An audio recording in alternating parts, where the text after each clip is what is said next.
Bienvenue dans le premier épisode de cette série de vidéos dédiée à la neurochimie des drogues récréatives. Si vous n'avez pas encore vu la vidéo d'introduction de cette série, je vous invite à la regarder avant les autres épisodes. L'alcool est l'une des plus anciennes drogues utilisées par les humains. Dans le langage courant, l'alcool désigne les boissons qu'on utilise pour s'enivrer. En chimie, les alcools sont une catégorie de molécules à base de carbone, qui contiennent un ou plusieurs groupes hydroxyles. La molécule qui nous intéresse ici, c'est la molécule d'éthanol. Pour obtenir de l'éthanol, on utilise une levure, Saccharomyces cerevisiae, qui est un champignon unicellulaire. Les levures produisent de l'éthanol par un processus qu'on appelle la fermentation.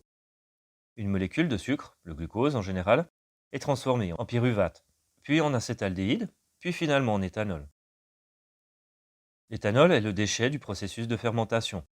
Une fois que la concentration d'éthanol atteint 15% dans le milieu devient toxique, et les levures meurent. C'est pourquoi il faut distiller pour obtenir des boissons alcoolisées avec une concentration supérieure à 15%. L'éthanol est une molécule très soluble dans l'eau. Par conséquent, une fois ingérée, elle se diffuse rapidement dans l'ensemble de l'organisme. Comme la diffusion est passive, plus vite l'éthanol est ingéré, plus vite ses effets seront ressentis. Inversement, manger pendant qu'on boit diminue la diffusion de l'éthanol.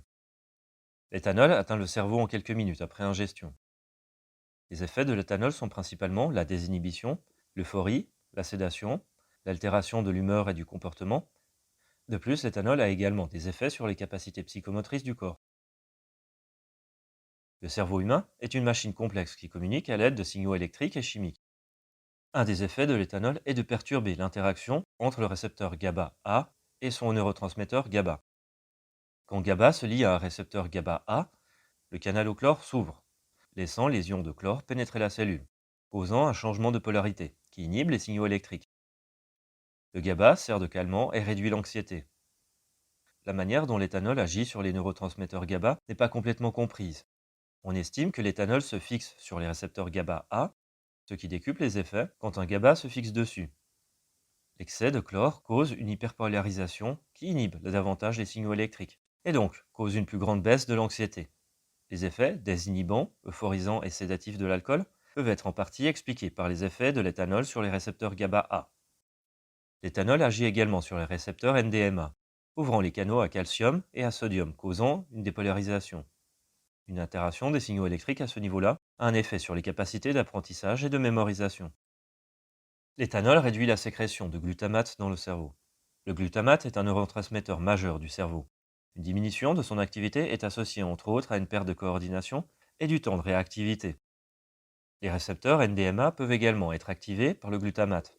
Puisque l'éthanol agit sur ces deux éléments, les pertes de mémoire, les blackouts, suite à une soirée bien arrosée, sont principalement dues à la combinaison de ces deux facteurs.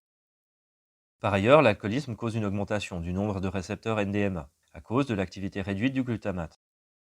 Après une abstinence de 10 heures, le niveau du glutamate remonte, ce qui peut conduire à un influx de calcium excessif, causant la mort cellulaire. Il a été observé que l'alcoolisme chronique cause une perte de la masse cérébrale qui peut aller jusqu'à 15%. L'éthanol cause une augmentation de l'activité des neurones dopaminergiques dans l'aire tegmentale ventrale. Les neurones dopaminergiques sont les neurones qui produisent de la dopamine. La dopamine est un neurotransmetteur associé au sentiment de plaisir, de motivation et favorise la prise de risque. Donc une partie des effets agréables de l'alcool viennent de cet effet-là. Par contre, les recherches sur l'alcoolisme tendent à prouver que c'est aussi cet effet-là de l'éthanol qui favorise l'alcoolisme. L'éthanol a d'autres effets, comme l'activation des récepteurs à sérotonine, l'augmentation des récepteurs à glycine, un effet négatif sur la réabsorption du neurotransmetteur adénosine, l'inhibition des canaux à calcium ou encore l'activation des canaux à potassium. Les conséquences de ces effets ne sont pas encore pour l'instant très claires. En dehors des effets neurochimiques, l'éthanol a un effet diurétique, c'est-à-dire qu'il pousse le corps à créer de l'urine. Et plus on pisse, plus on perd de l'eau. Cette perte d'eau peut conduire à une déshydratation, qui est une cause majeure de la gueule de bois. À partir d'une concentration dans le sang de 1 à 2 pour 1000, les capacités de réaction et d'équilibre sont fortement altérées. À partir de 2 à 3 pour 1000, on atteint un stade de torpeur et de somnolence. Au-delà de 3 pour 1000, une personne adulte peut sombrer dans le coma, voire mourir. L'éthanol est éliminé par le foie, de l'ordre de 0,10 à 0,15 g par heure. Les enzymes présentes dans le foie transforment l'éthanol en acétaldéhyde, puis en acide acétique. L'acide acétique, c'est le principe actif du vinaigre. Donc, quand le vin tourne au vinaigre, c'est parce que des micro-organismes ont digéré l'éthanol. L'acide acétique est lui-même transformé en acétylcoenzyme A qui favorise l'accumulation d'acides gras dans le foie.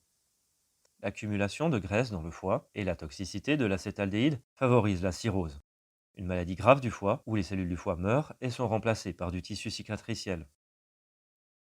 Voilà, c'est tout pour le premier épisode de la série de vidéos dédiée aux drogues récréatives. Et j'espère qu'il vous aura plu.